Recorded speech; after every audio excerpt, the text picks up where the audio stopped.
Hey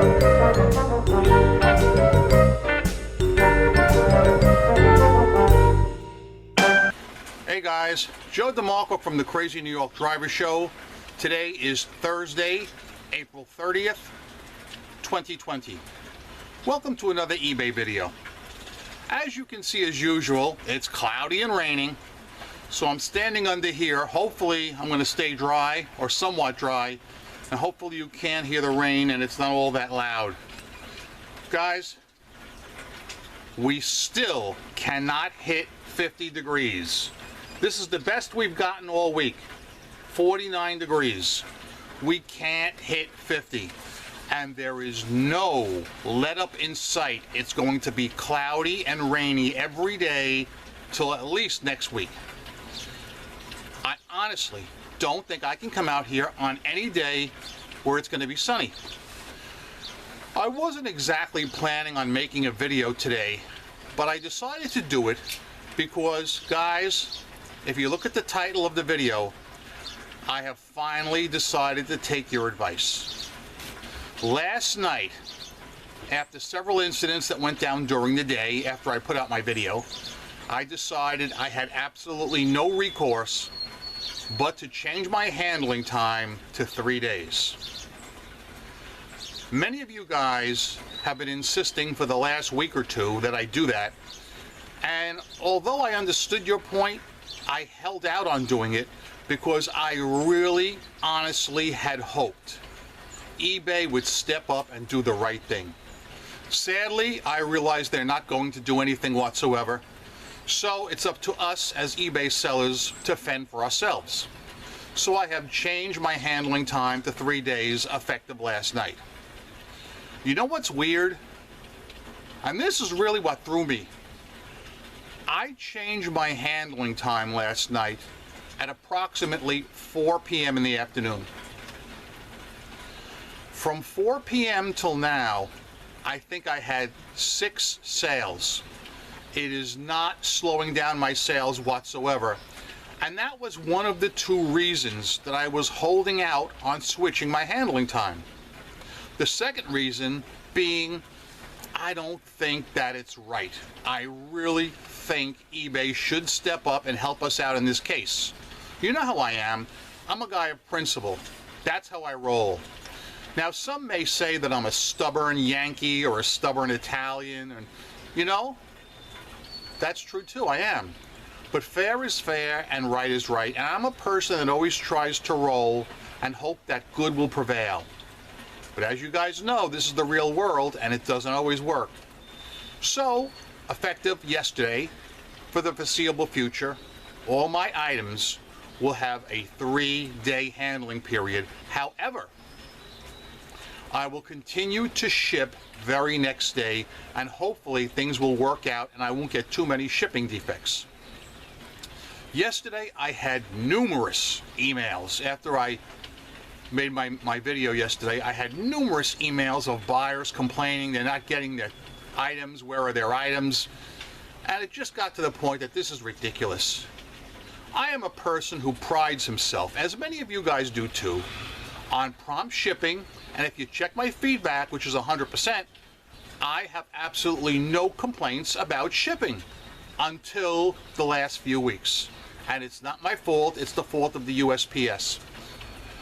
I mean, it's not their fault per se, but that's where the items are getting bogged down, is with the USPS. I understand that, but eBay doesn't want to come out and do anything or make any claims or warn buyers because they're afraid of scaring people off the site. So we have to play the hand we're dealt. Something interesting. A few days ago, I used my free eBay shipping supplies coupon and purchased $50 worth of my eBay shipping supplies. I figured that the order would be somewhat delayed because of the global virus pandemic. I was shocked, absolutely shocked, to receive the order 2 days after I purchased it. However, guess what? They used UPS. So, question for you guys. Do any of you guys use UPS? And would I be correct in saying that UPS and FedEx maybe are not experiencing the slowdowns that the USPS is? That's just my theory, and I can't prove it or disprove it, but I'd like to have your input on that. I know some of you guys ship with FedEx. I have never in my life shipped with FedEx. Some of you guys say their rates are cheaper, and I don't dispute that, but my issue is finding a FedEx drop-off location. I have Googled my area, and there's only one place in my area, a drugstore, that accepts FedEx drop-offs. And it's a store I don't really do business with, and I just don't know how it works if you have to go in there and look for a shipping area. But with the global virus pandemic the way it is, I am staying away from all stores, all right? And I just don't think it's wise to go in. I prefer to continue to use the USPS. If you guys have any input on that, I'd like to hear it. I continue to experience incidents by sending offers to watches. As I've said before, sending offers to watches is in theory an excellent idea. But the problem is it's pot luck. You're casting your line out into the ocean and you don't know who or what is going to bite. In many cases, it is a sincere, honest eBay buyer. In some cases, it's somewhat a little less fishy. So yeah, yesterday I received an unsolicited best offer from an eBayer, and he offered me $140 plus shipping on a $190 item. The item is kind of a dog, so I had no problem accepting his offer. So I replied to him with I was on my phone at the time. I replied to him with an offer of $140 plus shipping, because that's what he requested. About an hour goes by, and he writes to me. He starts asking questions he should have asked before he made the offer. For instance, here are the questions he asked in his second contact to me. Are the hubs in the picture the actual hubs I'm getting? Question number 2. What is your return policy?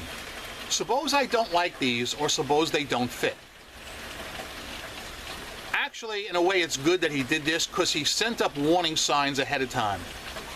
If you guys had been me, once you received that second email through the eBay contact system, tell me what you would have done. What is the first thing you would have done? Oh, really? That's the first thing? You would have blocked him first? No. That's the second thing I did. The first thing I did was I ended the listing, so there is no way he could take advantage of the $140 price. That's the first thing I did. The second thing I did was I blocked him. And the third thing I did was I responded to his email. I said, no, the hubcaps in the picture are not the ones you're getting, because I've changed my mind. I have canceled the deal. You should always ask all your questions ahead of time.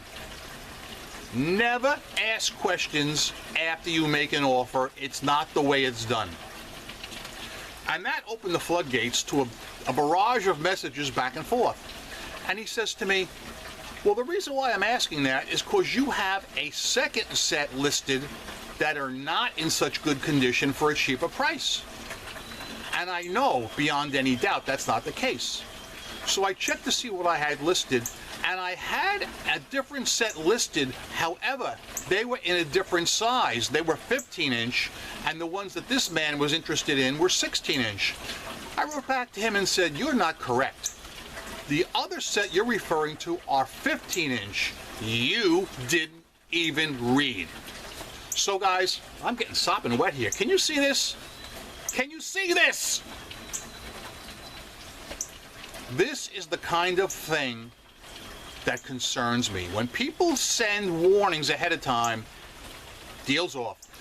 Now, somebody wrote in my video, I put yesterday or the day before, I forgot who, I didn't take notes, and they said, Joe, regarding that person that's returning your items, you should have blocked them from the start because they sent up several warning messages. I couldn't do that because what happened is I sent that person a best offer. They accepted it, which means the deal was actually then binding. And after they accepted it, they started with all the stupid questions. Will these fit my car? Will you take them back? Etc., etc. So that's why I could not block that person in that instance. But don't you worry, they're blocked now. And the saga continues with that guy. He wrote to me again yesterday and said, you should have these back by Saturday. However, he has not uploaded any tracking whatsoever through the eBay system. This is going to play out weird.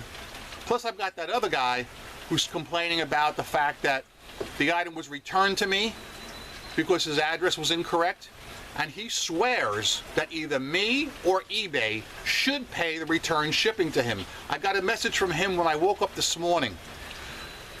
Do any of you guys know why bad or fitchy eBayers insist on contacting us at 3 o'clock in the morning? If anyone does, I'd like to know about that, because that boggles my mind. But guys, I love you, but I'm getting sopping freaking wet out here, all right? And this rain's just not going to stop for days. Here's my schedule for the next few days. Listen carefully, please. Tomorrow is Friday. I will make my video probably early in the afternoon, and I will try and get it up by approximately between 3 o'clock and 5 o'clock p.m. It should be up. Then I will be appearing live on the Queens, New Yorker channel with Jason and Keith. There'll be a link in the description box below. Please try and show up if you can, and you can ask any questions you want regarding New York City videos, locations. You can ask eBay questions. You can ask Keith questions about the Cobra Kai videos he makes. So yeah, guys, I'm Crazy New York Driver. You're not. I am wet, and you're not. Oh, wait a second. We're not done yet. We're not done yet. This is the Fox News couple life. Happy is he who drinks from it. Yeah. This would make a good shot for a thumbnail.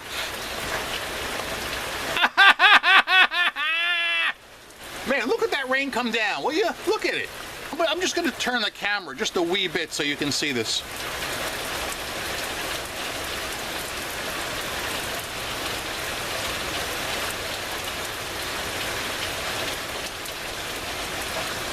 And look over that way.